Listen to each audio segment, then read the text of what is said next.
Welcome to the Nuts and Bolts of Real Estate. My name is Joe Bauer, and I'm here with my co-host, Julie Clark. Julie, how you doing today? I'm doing good in the hood, Joe. I was just telling Jay and Joe here that I got my October pumpkin outfit on here today.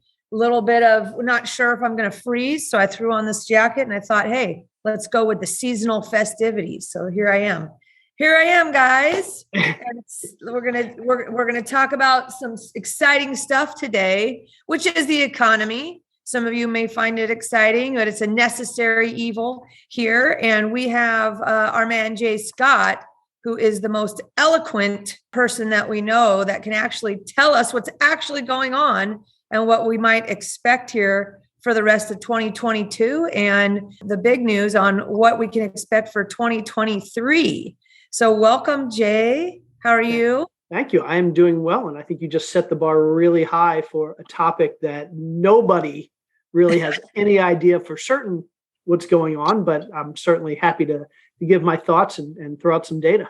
Awesome stuff. If this is your first time, everybody, meeting Jay Scott, let me explain. I'm going to cheat off your website notes here. Jay is an entrepreneur, an investor, and author of 4 best-selling books. Maybe there's more than 4 by this point because he seems to always be writing a new book. He's an advisor to many high-level smarty pants investors out there. And many of you might know him as the co-host of the Bigger Pockets Business podcast, and to top it off, a multifamily syndicator. How's that going? That's going great. And yeah, there's going to be a 5th book in pre-release now. Will be out in about 2 or 3 weeks. So there is a 5th book that I'm really excited about, but we can talk about that later if you want. And yeah, multifamily syndication is great. It's a fun time to be doing large commercial deals. It sure is. I own multifamily deals that I've owned. I've had a 200 unit building out here in Seattle area that I've had. I'm a partner in, of course, bigger partner for a 200 unit building, I guess I'd say. And I've had it for, 20 years, something like that. That's I'm old. Awesome. I know. And it is, I'll have an absolute tax nightmare if something were ever to happen there. We're never going to sell it. How about that? I used to be the senior asset manager for a private real estate investment company here, a big one, national big player. Used to be, I think, Fannie Mae's largest borrower, actually, as a private individual. Anyways, I don't even pay attention so much to what my cash flow is because I've been getting cash flow off this thing forever and ever and ever. I've had my money back for so long and then some. And I just happened to notice, why does my bank balance seem exceptionally high right now? Because I just spent a shitload of money. How did that happen? And I looked and I had an enormous distribution off my apartment building that filled the coffers. So thanks everybody. Poo. There you go. Multifamily is the way to go for sure. Biggest regret I have in real estate is every property I've ever sold.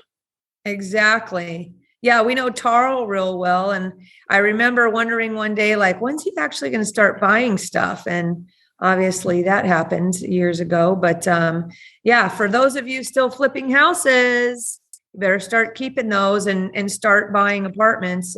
I know you guys know this, but man, right? Jay, regrets. Absolutely. Get going. Buy and hold, baby. So what we're going to do today, guys, is we're going to get an update from Jay on where we're at in this economy and anything else he wants to shed light on for us, because he is the most eloquent and easy speaking, where we can actually understand, as I said, what's going on after we listen to Jay. I remember during the pandemic, walking the dog 20 times a day, I would listen. It gave me comfort to listen to you. I just felt okay, I had an advisor on my team. We didn't even really know each other at that point. We don't know each other, but I know you better than you know me. And it always brought me comfort to listen to you. My other guy I discovered during the pandemic, because I became a big fan of Yahoo Finance News and Kevin Pathraff of Meet Kevin. Yep. He's kind of gone all over the place, from then till now. I don't know what he's going through, but do you ever listen to Meet Kevin? I used to listen to him all the time. Yeah. And I've cut back on my podcast listening the last year or so. So I haven't listened to him much over the last year. Yeah, I'm kind of the same, but you and him were my go-tos. So I feel like I have one of my idols here with me, guys. So let's jump into it and tell us what's going on. Inflation, up, down, even? There's no inflation, is there? Do we have inflation? Yeah. So actually, this is a good time to talk about this. Inflation numbers for August just came out last week. And what we found is that depending on how you want to interpret the numbers, you can say things are getting a little bit better. If you want to interpret it in other ways, you can say things are getting a little bit worse. So we have these two kind of common inflation measures that the government uses. One's called PCI and one's called core PC. And PCI is kind of, you take this big basket of goods and you look at, has the price for those basket of goods gone up or down over the past whatever time period you're looking at. And then core PCE is the same basket of goods, but we take out two big categories. We take out energy and we take out commodities. When we talk about commodities, it's things like food and other everyday household things. And so people often ask, why do you take out energy and commodities? Because those are kind of the two biggest things that we buy. I mean, we buy gas, we buy food, and that tends to be the biggest expenditure. And the reason the government tends to like the metric of inflation minus those two things, it's not a conspiracy by the government to try and make those numbers look better, even though they often do. But the core PCE number, that number without energy and commodities, is more representative of inflation because when we look at energy prices and commodity prices, a lot of that is manipulated by investors. We have this thing called the futures market, where investors can go in and they can buy long-term contracts on energy and commodities, and that kind of manipulates the price that we see in the marketplace. And so we don't always get a real measure of what the free market would be offering us in terms of inflation when we look at energy and commodities. So we have these two numbers. Now, going back to what I was saying before, if you look at the numbers that were just released for August, if you look at the total inflation number, the CPI number, what we see is that inflation actually is growing very, very slowly. So we normally see about 2% inflation per year. That's what the Fed likes. And if you look at that on a monthly basis, that's somewhere between 0.1 and 0.2%. 0.1 and 0.2 multiplied by 12 months is somewhere around 1.5 to 2.5%. So if we're seeing inflation at 0.1 or 0.2 per month, we're probably thinking, okay, that's a reasonable number. We're on the right track. And so if we look at that CPI number for August, that number that includes energy and commodities, we're at 0.1% growth. In July, we were at 0% growth. So if you took 0% or 0.1% and you kind of thought about it over the next 12 months, inflation would actually be pretty low. It'd be less than 2%. So those were good numbers. But then when you subtract out energy and commodities, because there was we saw gas prices go down a whole lot last month. We saw some commodity prices go down last month. And so that's what's really helped inflation. When you strip those two out and you get this number that the government really likes, this core PCE number, what we saw is that inflation was actually up 0.6% last month. And so if we were to see 0.6% every month, obviously 0.6 times 12 is around 7% a year. 7% a year is really high inflation. So depending on how you look at the numbers from August, you might say, yeah, things are looking better, we're on the right track. Or you might say, things really aren't looking better and we're still not on the right track. And so I think a lot of economists out there and investors as well, if you saw what the stock market did right after this announcement, a lot of people kind of took this news as not so good news, this 0.6% PCE number. The other number that we look at is this trailing 12 months. We'll look at what's inflation been over the last 12 months. I don't really like that number because we could have seen high inflation last winter, and that's still impacting today's number. But that number is still pretty high as well. That's over 8%. Yeah, we're still seeing inflation, and we're probably, the Fed's been pretty aggressive at trying to tackle it by raising interest rates. but they're not there yet. And I think what we've seen from Federal Reserve Chairman Jerome Powell, some of the things he said over the last few weeks has indicated that the Fed is pretty concerned about inflation, and they're a lot more concerned than they were a couple months ago. I think they thought that it should be going down by now. And so they're kind of making statements now that lead us to believe that they're going to keep raising interest rates probably at least through the end of the year, maybe going into next year, because it doesn't seem to me that they're convinced that inflation is under control yet. What wasn't today? Today's September 20th. Isn't today the day they announce a Fed funds increase? So typically it's a 2-day meeting, and they'll release the meeting minutes or the final determination from that meeting tomorrow, probably 2 p.m. Eastern. So 2 p.m. on Wednesday, we should know if there was another rate hike. Obviously, we're all expecting another rate hike. The market's kind of factored in 0.75 of a point. There's a possibility that it could be a whole point.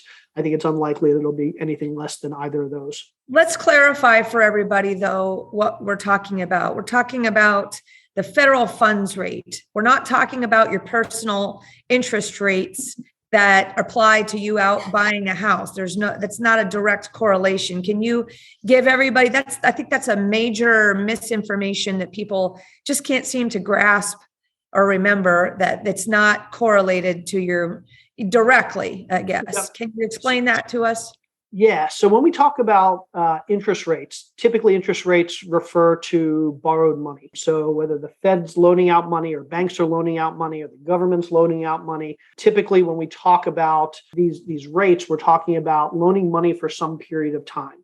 And the federal funds rate is kind of the shortest period of time that money is loaned. It's kind of the government loans money to banks, or banks loan money to each other. And that's kind of close to what this federal funds rate is. It's kind of the overnight rate set by the Federal Reserve. This rate is absolutely 100% controlled by the Federal Reserve. They can buy and sell assets to basically keep that rate right where they want it to be. Even if the market tries to move it, they've got a lot of control over what that rate is. And right now that rate is, I think, somewhere around 2.25%. After tomorrow, after the 21st, it'll probably be at 3 or 3.25%. But that's a rate that the Federal Reserve controls.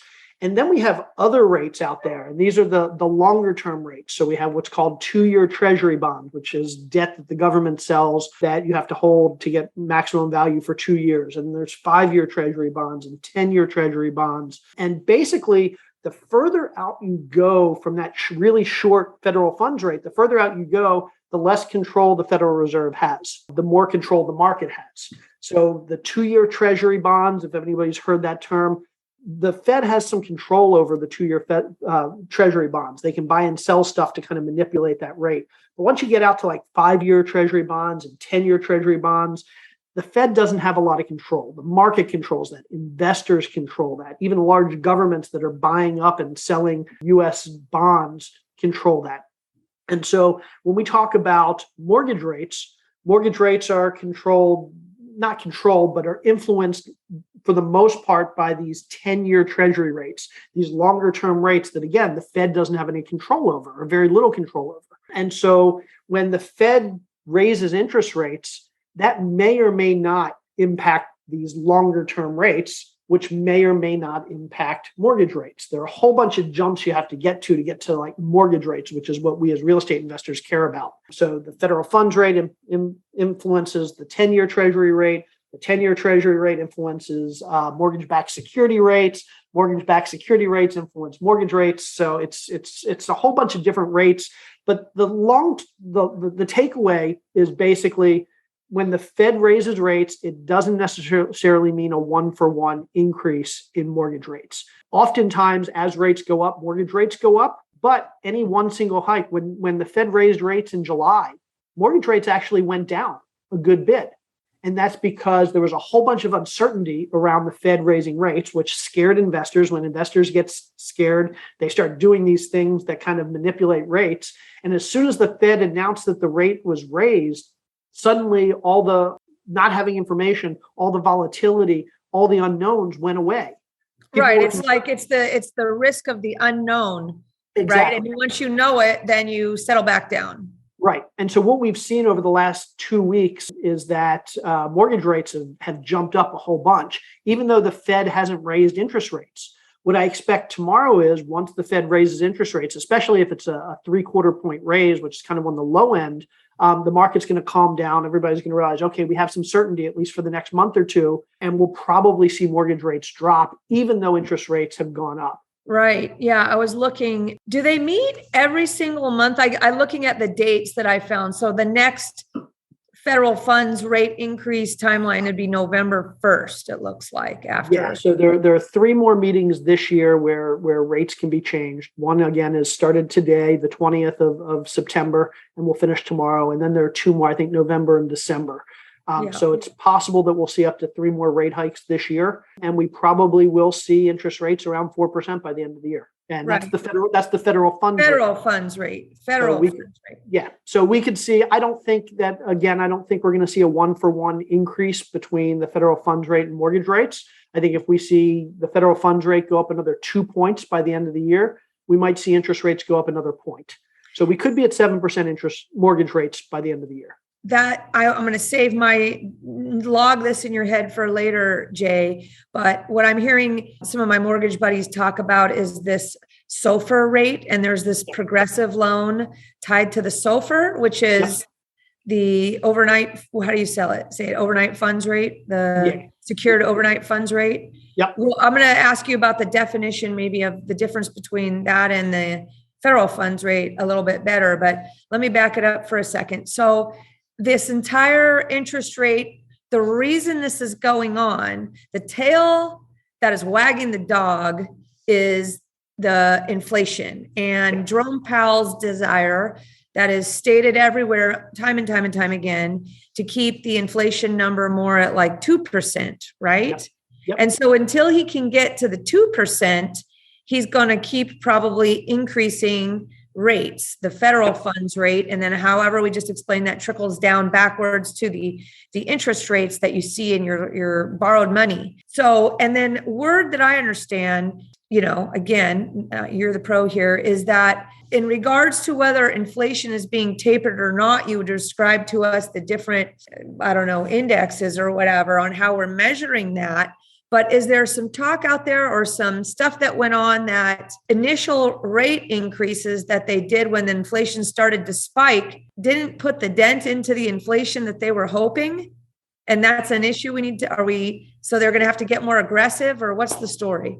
Yeah, so there are a couple things at play there, and keep in mind that the Fed has decades and decades and decades of data that they can look at to see how things have worked in the past, which gives them some indication of what they can be doing and what they should be doing to kind of control things today. But there's another factor that they have to consider, and that's public perception. And so they might think the right thing to do is A, but they might know that if they do A, that the public's going to get concerned. And so instead they do B. And so one of the truisms about inflation is that a lot of it's driven by public perception. If people think there's going to be inflation, they start acting in ways that kind of increase inflation. If people think there's not going to be inflation, they start acting in terms of spending their money in ways that decreases inflation. So part of the Fed's job isn't just to pull the levers that change inflation, but also to do the things that change the public's perception of whether or not we're going to have inflation, because they want the public to believe that we're getting out of this problem. And so they have to do things to let the public believe that we're solving this problem so that the general public starts acting in ways that will actually reduce inflation. And so one of the things that I think the Fed knows is that it typically takes about 6 months between the time you raise interest rates and you actually see an impact on inflation based on that particular rate hike. We've only been raising rates for 4 or 5 months at this point, maybe 6 months. So we should start seeing an impact now. But I think the Fed is concerned that if they don't take a very aggressive stance on inflation, people are going to feel like it's not working, even though the Fed's probably sitting there thinking, okay, it just needs a couple more months. And my guess is what we've done already will have a good impact on inflation over the next few months. But again, the Fed is concerned that if they don't look like they're taking an aggressive stance, people are going to get concerned that nothing's happening yet. It's not happening fast enough. And so I think the Fed is taking a more aggressive stance right now. than possibly they need to, for the sake of public perception and for the sake of basically sending the message, we're taking this seriously. We're going to do everything we need to do, even though I think a lot of what they've done so far is probably going to have a good bit of impact on inflation already. Not saying they don't need to do more. They do need to do more. They need to give it more time. They need to raise rates more, but I'm not sure they need to be as aggressive as they've kind of put out there that they're planning to be. Again, that could just be them playing on the mental, state, because everything's sort of, like we said, baked in at the moment. Yep. And then when the actual news comes out, then it gets calm, or it adjusts back to a little bit of stability or whatever. So right now we're talking, it's September 20th. We're talking about the meeting notes coming out, but in reality, the impact of those notes has already hit. Right. Yeah. The other thing to keep in mind is I wouldn't be surprised if Jerome Powell and the Fed are thinking back to the 70s, when we had 6, 7, 8 years of sustained inflation. And what the Fed would do is they'd raise interest rates and the inflation would calm down. It wouldn't quite get all the way back down to 2%. They'd be at 4% or 3%. And so the Fed would start lowering interest rates, and then inflation went up again. And so they'd raise interest rates again and inflation would come down, but again, not all the way down. And so the Fed would start lowering interest rates. And they went through this cycle 3 or 4 times between the late 60s and the late 70s. And so I think what they realized then was, if you don't get inflation all the way down to where it needs to be, you run the risk of it popping back up. And so I think it's like not taking all your penicillin. If Exactly. you stop at 7 days. Exactly. And that's a fantastic analogy. And so I think the Fed this time is thinking, we don't want to take that risk. We're going to raise rates even a little bit higher than we need to, just to force inflation below that 3%, below that 2% mark, so that we're absolutely certain it's under control before we take our foot off the gas. And the second part of that analogy could be like, I think about it, when you take penicillin, by about day 7, you feel pretty good, like you don't need to take it anymore. Yep. So buyer sentiment or all these things could be out there and you're like, hey, feeling pretty good. And then they just got to keep that gas on, to lock it down there. That's an interesting thing, because that kind of makes you think that, how long is this going to go on in regards to, are there strategies with mortgage products that can be used to just buy some time? Right. Or obviously seller financing, lease options, and all that kind of stuff can buy time to when, if you're stuck with high rates temporarily until things calm down, right? There's always other options. Hey guys, it's Julie here with a quick break from the show to discuss an opportunity some of you may have interest in, which is to work more closely with me. On almost a daily basis, I get calls from investors and brokers, both new and experienced, asking me for guidance or advice. I love helping you guys out, and it keeps me on my toes too. So with that said, I wanted to let you know that I have a private broker coaching community called the VIP Education Community. And the best part is that it's 100% free. That's right, it's free to join. So whether you're a traditional broker or a broker investor, my VIP education community offers personalized one-on-one coaching from not just me, but also from my experienced broker friends with expertise in all disciplines of real estate and real estate investing. We'll teach and share our modern marketing strategies, our tech and lead generation resources, plus teach you how to identify or offer up opportunities for yourself or for your clients using techniques such as seller financing, lease options, land entitlement deals, BRRRR investing, flipping, multifamily or commercial coaching, whatever you like. We've got it all covered for you. The future of real estate is changing fast, and to stay in the game, it's time to learn about all the options you can offer your buyer and seller clients, as well as, if you want, learn how to use those skills to grow your own real estate portfolio. If you'd like more details about joining my VIP education community, reach out to me at julie@seattleinvestorsclub.com or text me at 206-910-2985 or just send me a Facebook message. My new favorite phrase is community equals confidence. So let's navigate the future of real estate together. Now, back to the show. Do these guys have any other options to get inflation down besides raising rates? They do. They have one other, basically the Fed has two levers that they can pull. One is interest rates. The other one is basically control of the money supply or liquidity, how much money is floating around out there that's available. And obviously, the more money that's out there, the more money is in people's hands and the more money that's being spent. And when money's being spent, prices go up because demand for stuff goes up and businesses have to hire more people and all this other stuff. And so the other way that the Fed can kind of reduce inflation is to reduce liquidity in the market, basically take money out of the market, reduce the total amount of money that's floating around out there. Of what they've been doing, the opposite of what they've been pumping. The opposite of what they've been doing for several years now, since COVID started. They've finally gotten to the point where they've stopped putting money out there, and they're starting to do what we've referred to as quantitative tightening. And that's basically this idea of the Fed is starting to take money out of the system instead of putting money into the system. And they're doing that. What does that mean? How do they take money out? So the way they put money into the system is they kind of, the government creates all these bonds, basically all this debt, and they want people to buy this debt and they pay interest on that debt. And that's how they create money. And so when the Federal Reserve wants to put money into the system, they buy up this stuff themselves. So they go out and they say, we're going to buy up all these treasury bonds. We're going to buy up all these mortgages and mortgage-backed securities. We're going to buy up all these assets. And so we take these assets out of the system and we pay for it. We put a whole bunch of money into the system. And so that's how they basically put $9 trillion into the system over the last 15 years. And so if you look at the Fed's, what they call the Fed's balance sheet, basically all the assets that the Fed owns, they have about $9 billion worth of assets, which means they spent $9 billion. They put $9 billion into the economy, took out these $9 billion worth of assets. What they can start doing is they can start selling those assets back. So they basically go to the banks and they say, here, buy some of these mortgages back, buy some of these bonds back, and give me that money. And so if they were to, let's say, sell $1 trillion worth of bonds back to the banks would be handing them $1 trillion. And now we have $1 trillion that have just disappeared out of the economy. And so that's the other thing that the Federal Reserve can do. And they have been, or they haven't been.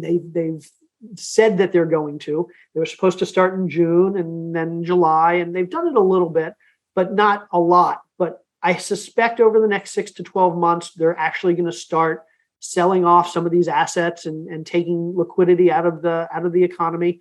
And I actually think that will have as big an impact on the economy, on inflation, as changing as interest rates does. How does them selling their assets back to the banks impact the average person? How would the average person even know that or feel that?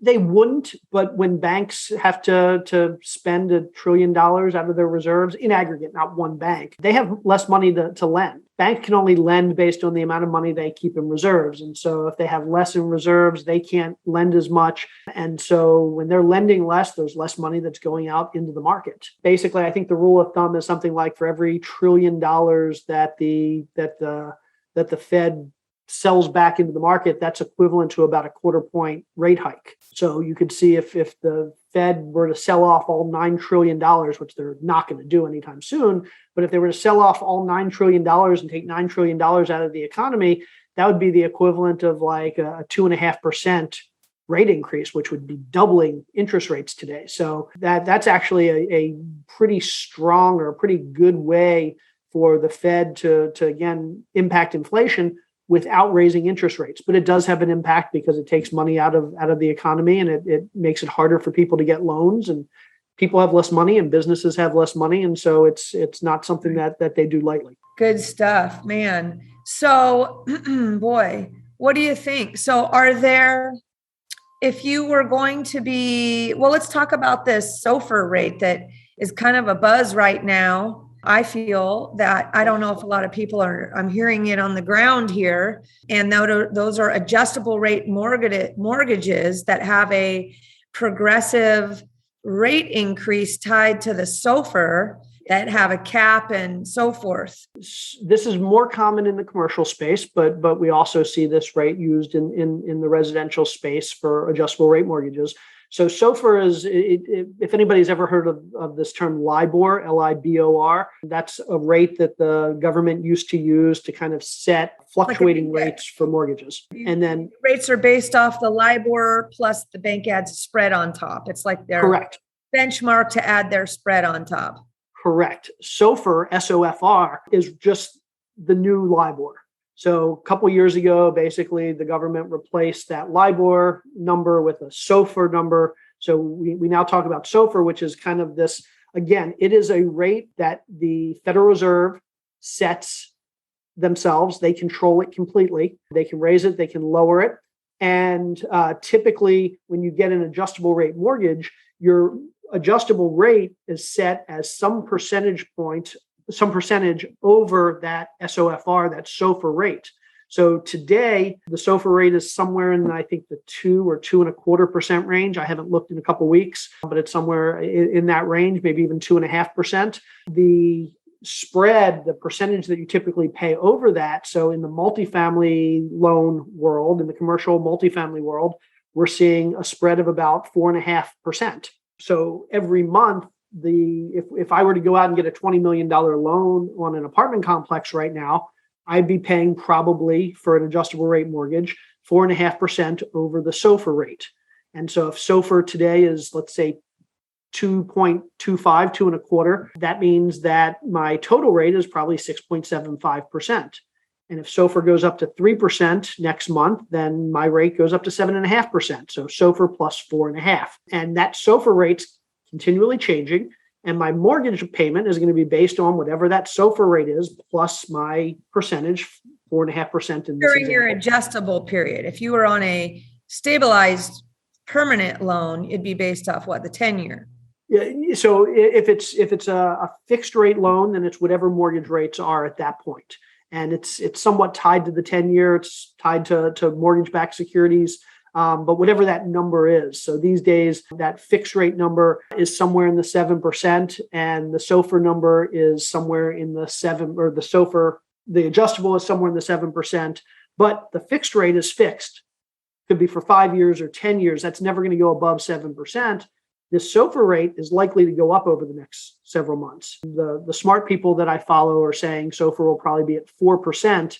By the end of the year, which means if I have a loan that's 4.5% over SOFR, I'm paying 8.5% by the end of the year. And so the SOFR rate kind of determines, for anybody that has an adjustable rate mortgage, this SOFR rate determines whether you're going to be paying more this month than you did last month or next month or the month after. I think there's some loan product out there right now where whatever the spread is, it's some sort of adjustable progressive, like 7/6 arm, something type of thing, you know. Probably. It's so funny. There's so many new loan products out there that are trying to help people that are looking to buy, whether it's residential or commercial, but can't because of where rates have gone. And so we're getting into a situation where, I don't want to say it's like 2008, but if you look at just prior to 2008, a third of the loans that were made in the few years preceding 2008 were adjustable rate loans that people had to refinance during the worst downturn in history. Right. And we're so talking 40-year mortgages coming out now and all kinds of stuff. Yeah. Right. Well, let's talk about, though, kind of the real issue past all this inflation and interest rates. You tell me if I'm wrong, is if once they get this all sorted out and things are back under control, we still have the numero uno problem, at least on the residential side. Commercial is different. It's affordability. How do you get out of one without not getting back to the problem, the continued affordability problem? I'm talking on the residential side here. Yep. So keep in mind that we have inflation all the time. So we don't like to see 9% inflation or 8% inflation or 7% inflation. But over the last 100 years, we've seen on average around 3% inflation in this country. Over the next 10 years, the value of properties is going to go up. So what we'll likely see, in my opinion, is, we'll probably see some drop in home values that'll help affordability. But I think more likely is over the next 10 years, wages are going to keep going up, but housing prices are going to stagnate. And at some point, wages will catch up with home prices. And so the two ways, obviously, that can happen is home prices drop, or two, home prices just stay the same while wages go up. People are making more money. And so my thought is we will see some areas where we do see some drop in prices. We're already starting to see that. If you go out to California, some big cities in California, they're seeing a drop in prices. Phoenix is seeing a drop in prices. Boise, Idaho. But on, let's say some of these popular markets, say Seattle being one of them where we're at, let's take Bothell, which is kind of just Bothell. All right. And it is where every time, I just got a call yesterday, in fact, 2 in a row within an hour from houses, 2 different houses that are in the 1.2, 1.3, $1.4 million range on the same street randomly.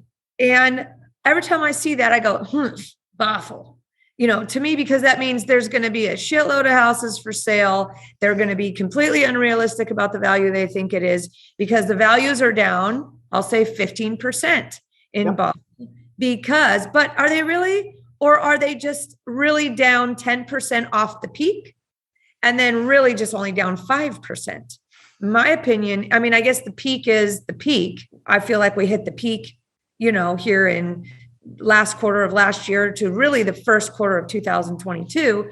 And now things are down off the peak. We'll call it 15%. That means it adjusted back down off the peak.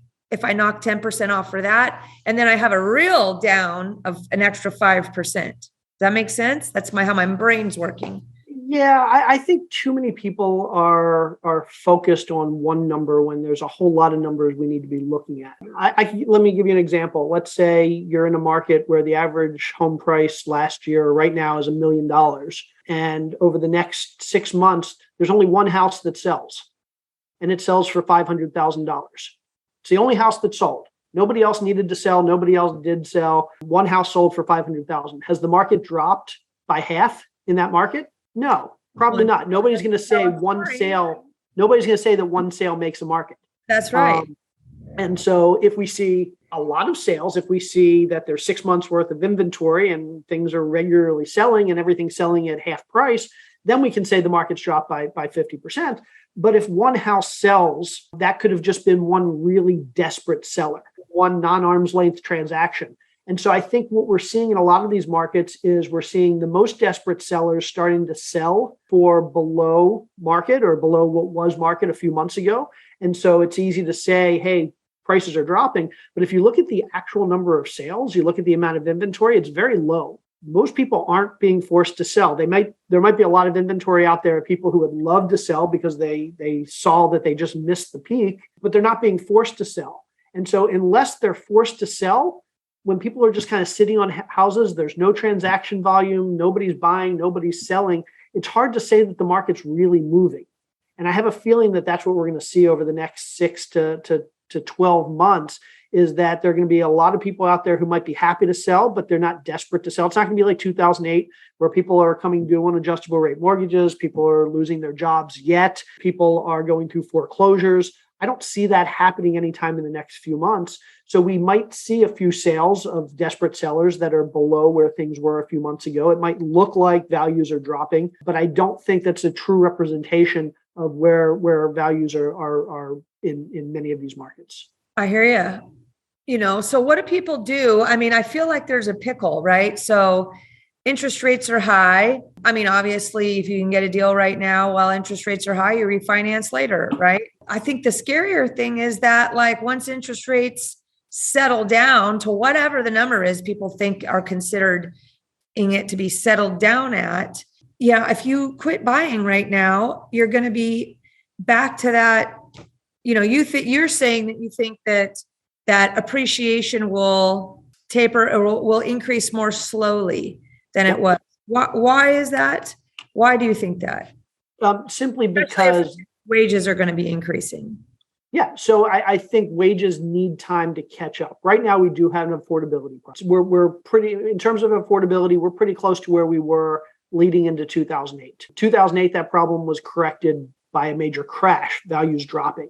This time, I have a feeling the problem will be corrected by just values staying the same for a long enough period of time that wages can catch up, that people's salaries can catch up so that they can afford again the houses at whatever today's prices are. So I think it's much more likely that we're going to see today's prices probably for the next 5 years. We're going to look back in 5 years and say housing prices 5 years from now are basically where they are today. Whatever happened in that 5 years, who knows? But during that 5 years, while prices may not have changed much, people have made 5 years worth of inflated wages. So they'll be able to afford more house. And so affordability will catch up to house prices, if you will. Let's throw the monkey wrench in the equation, which is groups like Arrived Homes, okay, hedge funds, and how that's going to actually impact the scene. You know, I'm at eXp Realty, love it. We have our eXpCon conference coming up here in October. I actually get to speak on the stage, little old me. How about that? Pretty excited about that. But the one thing is this, you know, the impact of those guys. And I was going to say that we need a new MLS. We need a new data set of being able to differentiate sales between those types of groups and regular homeowners. There needs to be like some sort of data point designation on databases that are, you know, MLS type databases. I don't know. Or how do those guys, do they buy them one off? Are they buying them in blocks? Do they report those to the MLS? How do those get tracked? I don't know the answer to that question, but they're buying a lot of houses right now. And I've heard projections that in 10 years, 30% of single family inventory could be owned by the large institutional buyers. Now, I think that number is ridiculous. I don't think we're going to see 30%, but if we see even 10% of homes owned by institutional buyers, that takes a whole lot of inventory out of the market. And when all this inventory is coming out of the market and there's the same amount of demand, prices are going to soar. And unfortunately, affordability. We have the affordability issue. So I think what's really needed is we need a whole lot more building. We need a whole lot more construction. And I think if you're in the construction space, if you're doing ground up development, it's going to be a good place to be over the next 10 years. I'm not saying it's a good place to be right now.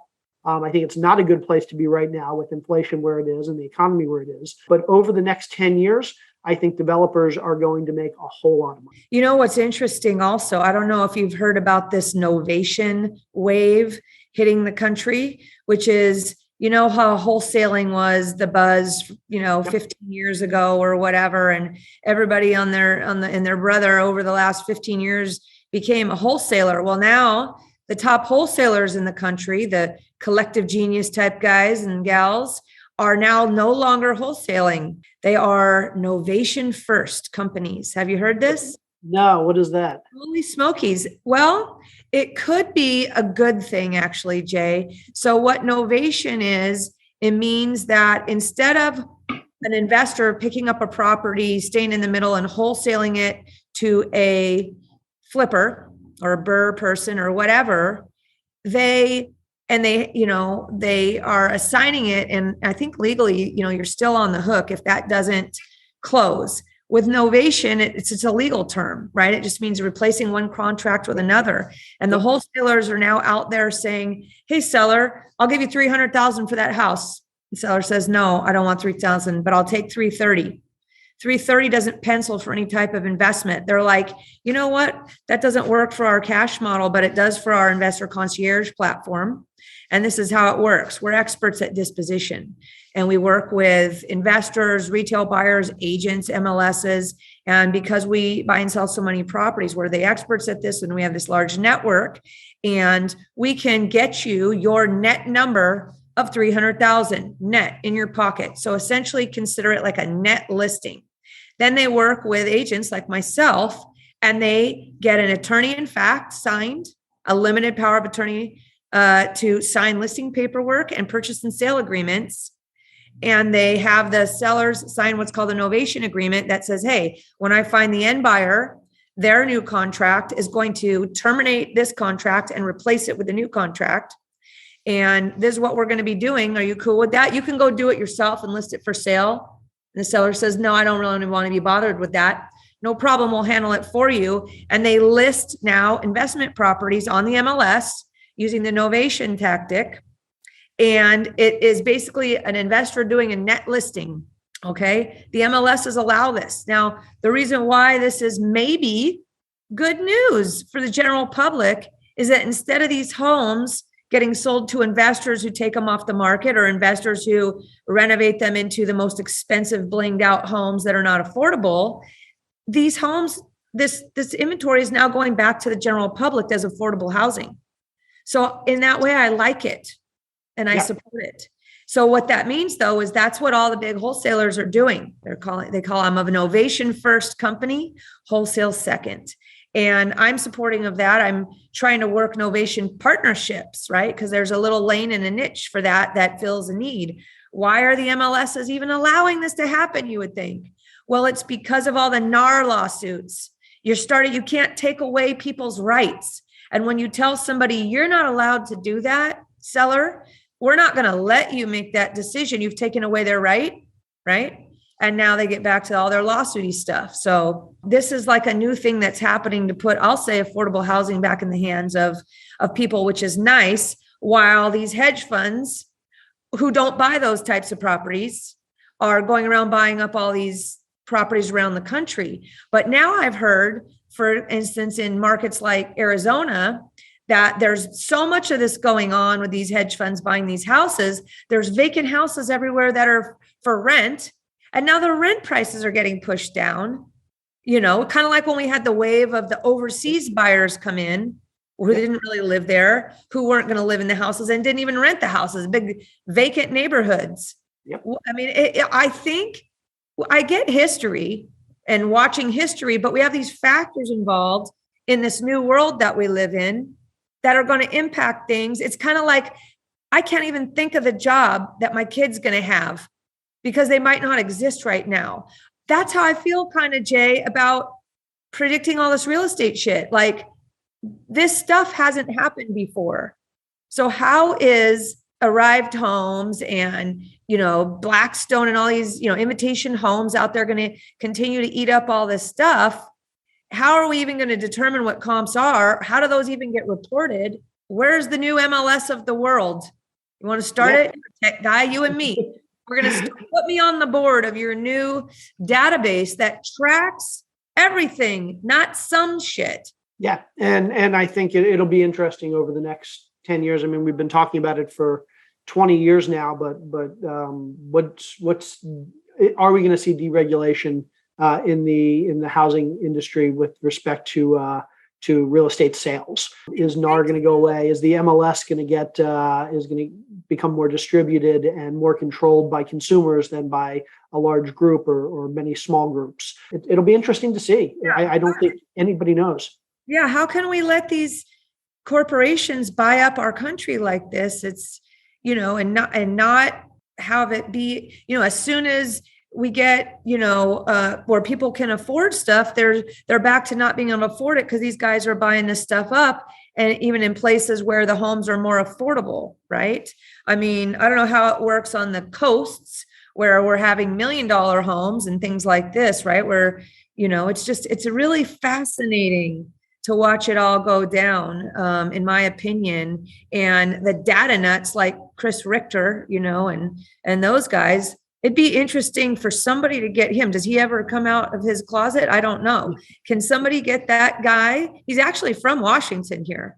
I don't know him. Joe, do you know Chris Richter? Remember back in the day? I mean, he's like that all the collective genius-y type guys get all their lists from, because he's like got every data point.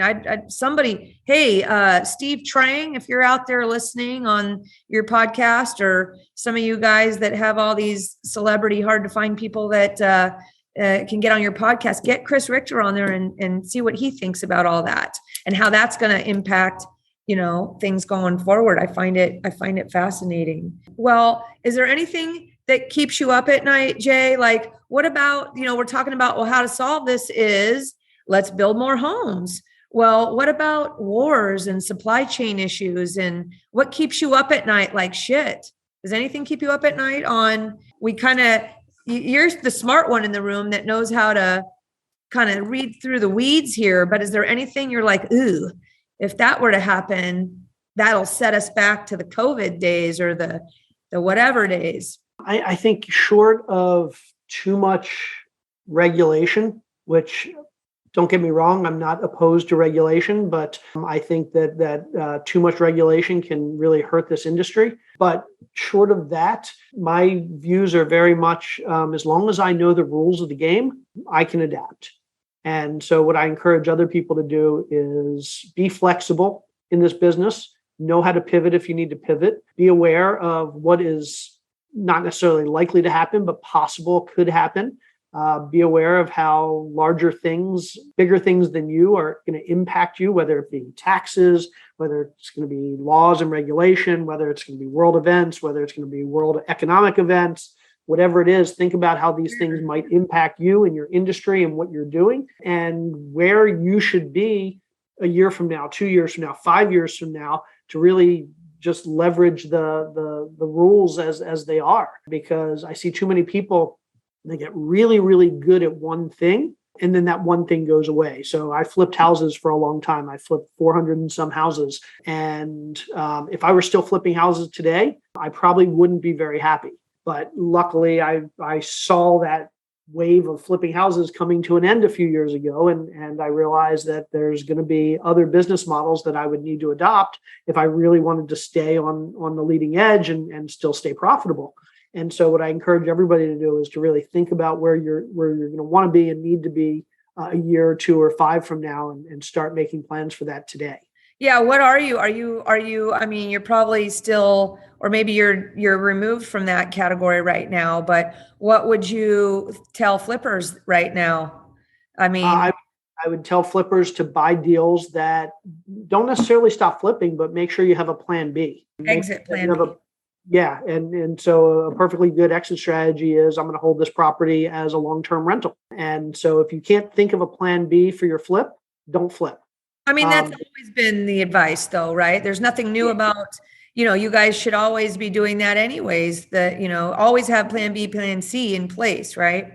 Yeah. There was some time from 2013 to 2018 when I don't think anybody thought that there was a reasonable chance of a recession over the next 6 months. And if I can flip a house in 3, 4, 5, 6 months, I don't really need to worry too much or have a plan B. Now, I don't think anybody can say we're not going to be in a recession in a month or 2 months or 6 months. Some people say we are already. So I especially now, I wouldn't do anything without going in on the assumption that the market is going to stagnate or downturn and we're going to be in a recession. And what are you going to do with those properties if that happens? Have that backup plan now, and don't buy the property if you can't think of a good solution for when and if that happens. Right. And on the multifamily side, right? I mean, what if you had, I don't know, for some of you multifamily value add people, right? I guess there's the potential that some people could have bought their big multifamily, on a bridge loan or something like that, and got caught here with their pants down a little bit made their values, did their work, increased the rents, and now you've got your higher market value. But now have you lost your return due to the fact that rates, your cash flow? You can get your equity out maybe, but you've lost your cash flow from your underwriting because rates have increased and spreads have increased. Is that a valid statement for the multifamily players? Absolutely. As somebody in that space myself, I think our opportunity over the next year is going to be those very people you just talked about, those people Absolutely. that have the 3-year, 4-year bridge loans that are coming due, that can't afford to refi into a 7.5% fixed rate loan or a 7%. Or don't want to. They want to redeploy their capital because, they've made their equity, and it just doesn't pencil for their hold anymore. They're not in trouble. They're not in trouble per se, but who's going to buy those? Who's going to buy those? Because those are, let's say, juiced up all the way. Maybe those are going to be 1031 buyers, right? Yeah. That are But if they're coming towards the end of their loan period, their loan term, they're going to have to refinance. And it may be difficult to refinance into something that allows them to continue to cash flow. Additionally, anybody that's getting into a bridge loan now or a Fannie or Freddie floating rate loan, any adjustable rate loan, is probably going to be paying ridiculous rate caps. A rate cap, for those that don't know, is basically an insurance product that you pay to ensure that your interest rate can't get too high. The lender doesn't want your interest rate to get so high that you can't pay your mortgage. So they make you buy this insurance product that basically says that interest rate can only go so high. But literally, we have multifamily investors who are paying over $1 million for these rate caps that the lenders are requiring them to pay. And so there's $1 million that goes out the window tomorrow if you have to refinance. Right. I mean, if you're in this situation, you got caught sort of, halfway into your project, maybe you're thinking about just raising rents, not your full boat. You plan not doing the capital, maybe kicking the can down the road and just keeping, you know what I mean? Yep. There's all kinds of ways to run the numbers on that sort of thing. But again, keep buying, right? I mean, you just gotta know your stuff. I mean, this is advanced stuff. You can't just, I think people think of real estate at times can be easy if you can get a good deal. No, it doesn't stop there. I mean, yes, buying right is where you win for sure, but you have to understand how to move and groove. That's why, sorry, Jay, you're a syndicator and I don't know how this applies to you, but I'm telling people who invest in syndications that you guys need to be making sure you're talking to people that have had some, my first question to when I'm talking to syndicators is, what's the worst thing that's ever happened to you while you've owned apartments and how did you deal with it? I don't care about your home run stories. Okay. Yep. I want to know what is the worst thing that happened to you while you were watching over other people's money, in fact, and how did you respond to it? And that'd be the first question that everybody should be asking. And if somebody says, we run so tight, we haven't had anything happen, bullshit. Okay. That's bullshit. That's a red flag right there. But for the next question I would ask if somebody said that is, how much of your own money do you invest in your deals? Exactly. Right. So I've been looking for great multifamily syndicators. Like I said, I grew up in the multifamily game myself.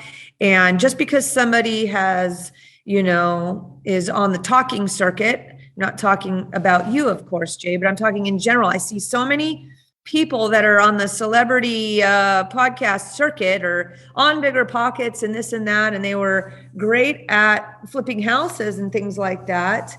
And then all of a sudden, now they're raising millions of dollars for multifamily syndication and haven't rode along enough themselves. Or at some point, people obviously got to bite the bullet and get going and get that going. How do you even do that? Well, whatever. But I'm just saying, just because somebody was good at one thing doesn't mean they're good at another. It's called the Peter Principle.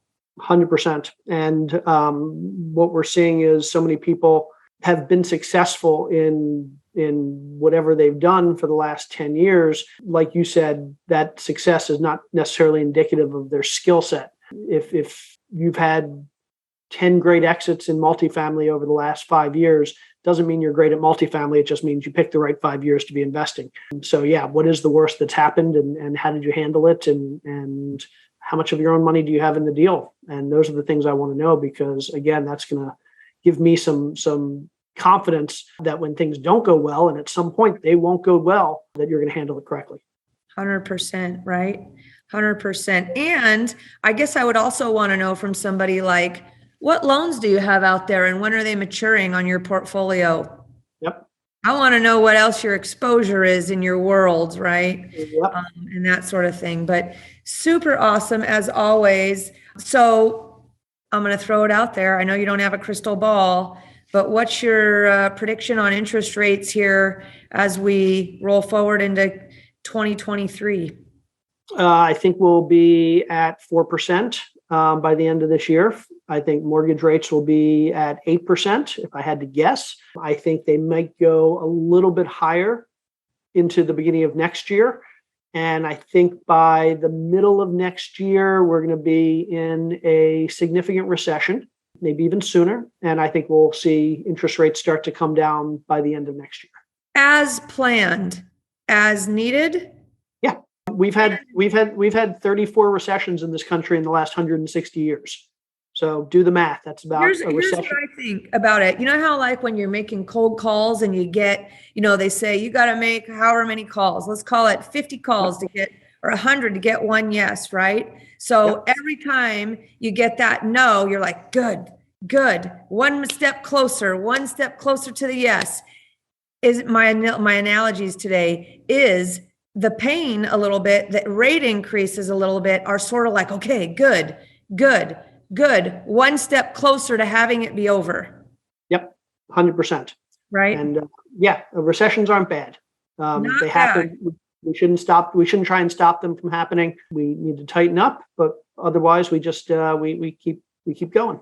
So the best piece of advice that we could give people at this point, regardless of what you're invested in and having your plan B and your plan C, is get yourself a runway. Yeah. Get yourself a runway of a couple years, probably 2 years. How long? What's a good runway? As long as you can get is the answer. But what would be a minimum runway, right? So if you look at the last 10 times that the Federal Reserve has started hiking interest rates, the longest it's taken for them to start lowering interest rates was about 3 years. On average, it's 2 years.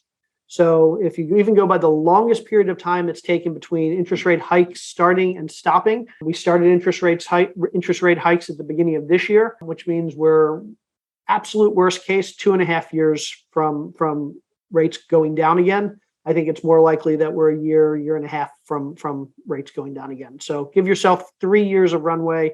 Don't do any loans that are less than 3 years. Don't lock yourself into anything for less than 3 years. And I think that's reasonably conservative. That is the gold of our conversation today, right? Right there. That's like the advice.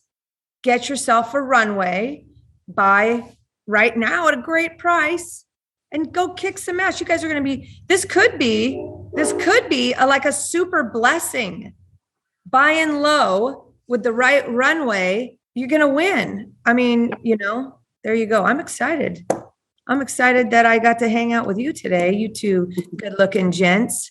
So we appreciate it. Once again, Jay, thank you so much. I know how in demand you are, and I feel, like I'm a rock star for getting. I appreciate you having me. This was fun. An hour here today. So thank you, Joe, for always lining these up for us. Joe Bauer, my trusted partner. And, that's what we got for you guys today. So please, again, if you enjoy these information and this content that we're putting out, we could sure use a wonderful review and a like and a comment. Give everybody a shout out to Jay Scott. This is your chance. Comment down below. And where can everybody find the details of today's podcast, Joe? Yeah, everybody can get to the show notes by going to saleinvestorsclub.com/168. That's saleinvestorsclub.com/168.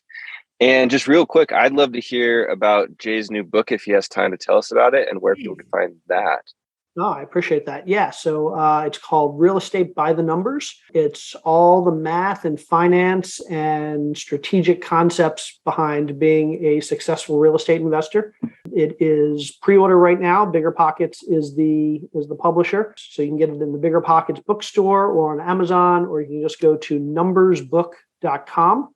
And that'll link you out there. And it's coming out in about 2 or 3 weeks. Good stuff. You can count me in on that one. Awesome. All right. Good stuff. All right. Thank you, everybody. And we'll catch you next time. Thanks so much. Thanks for listening to the Seattle Investors Club podcast. If you have questions that you'd like to have answered on the show, shoot us an email at info@seattleinvestorsclub.com. Now go out, take that action, and build that real estate business. Thanks for listening.